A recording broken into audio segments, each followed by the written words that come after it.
کوچیان هغه چاته ویل کیږي چې په خیمو کې ژوند کوي، د پسو او وزو په روزنه بوخت وي او خپلو څارویو ته د څړځایونو د پیدا کېدو په منظور د کال په مختلفو فصلونو کې له یو ځای نه بل ځای ته کوچ کوي. د افغانستان جګړې کوچیان له کوچ کولو منع کړي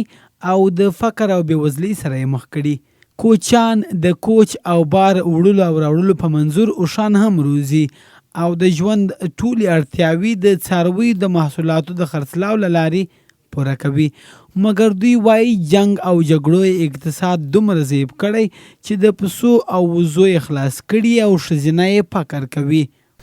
لس کاله کېږي 12 کاله کېږي چې راغلي یو دغه ژوند د آلات پراته وي وروره نه دي ښه وسله وروره تمام ورځ یا دې ته د مخه ښځې فکر کوي ولې په درواغ سره وایي چې درواغ په سپینه ژیره وایم ولا که د خیمې وس څوک لري ولا که د پرمیټو وس څوک لري نو باید ته یې همکاري را سره وکړي یا ولا خدای وکړي بیا یې تی وکړي. کوچیانو ژوند دی چې دا اوس باران شي تر خیمو دغه یې اوبه تویېږي خو یو ژوند د تېروي نه پسه څوک لري دی نه چې دا ټول دا شیان دي چې یو یې نه لري. ما پسونه لرل ما وشې لرلې هغه ژوند خو ژوند و اوس خدای ژوند د ولاکه چا خبره ده چې ما یوه ساده شپه د بیګه کېږي هغه ژوند پیښه و پورته به ولاړو ساړه وطن ته اوښ هم خپل و کډه هم خپله وه رمه هم خپله وه په خدای که دا اوس یو د 10 روپو قدرت لري یا په روزانه ګټي یا په بسمن ګټي یا خواري کوي نو چې بل شی نه لري یوه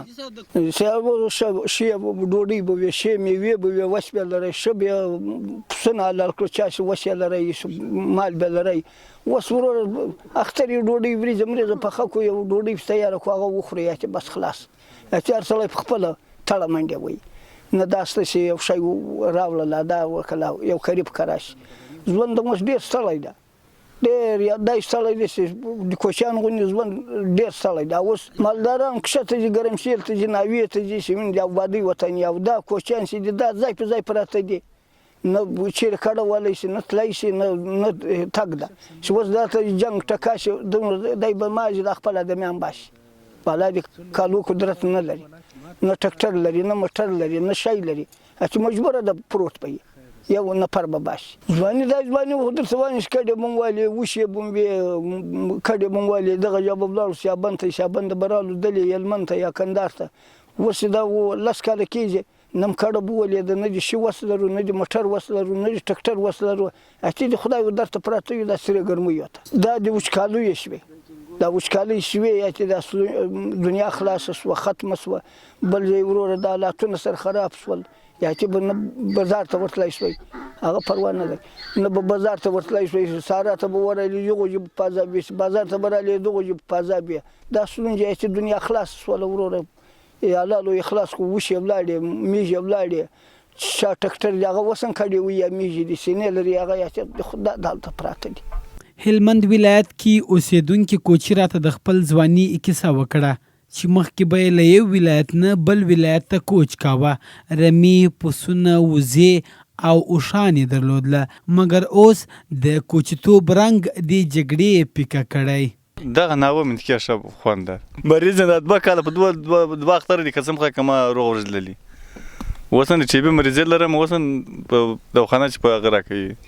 شفاخانه کې ګولۍ راکوي خوږې خو هغه چې اول وخت مې واده وکړ ډېر خوشحاله وم اوس مې بیا ډېر کار خراب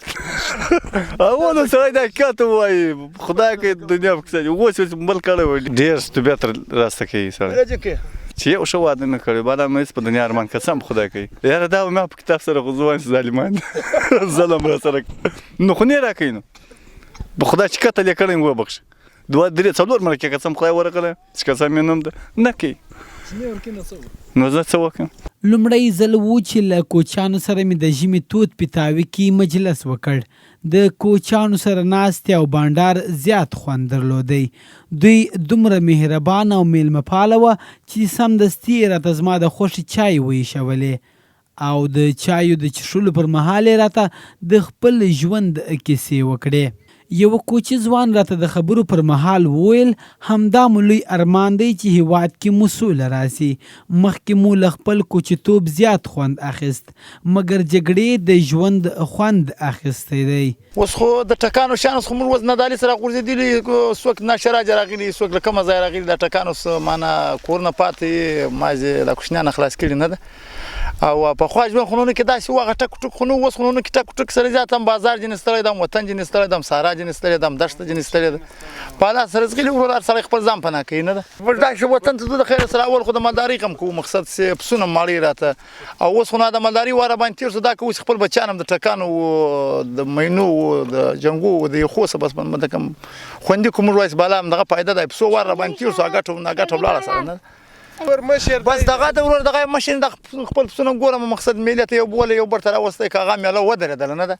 یو په یو سل تاوان کړی بل په یو سل ګټور کړی بس بالام دغه کاروبار دغه مخوارد نو موږ وایو خدای پاک وساکه د خیر سره دغه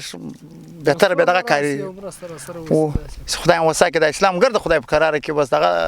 ترګرد د ازګ معتبرم بولن ګټایم بوله یا ولکه ما غاډه خبر کوم ما خوشاله ورځ ولا کړل دې خدای پیدا کړم بسم الله افغانستان کارو ته زره وای خوشاله ځای ولا کړل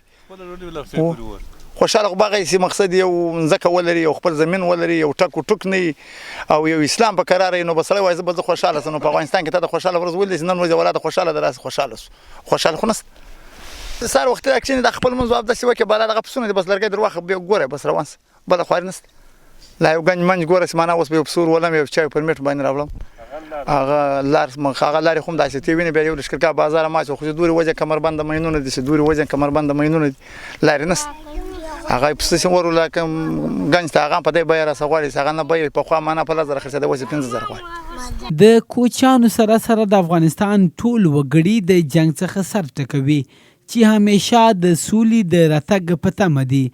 او همدا یې لویه هیله ده. دا راپور تاسو ته د هیله تلویزیون لخوا وړاندې شو. د نورو راپورونو او خبرونو لپاره زموږ د یوټیوب چینل سبسکرایب کړئ او که دا راپور درته په زړه پورې و نو د ملګرو سره یې شریکه کړئ.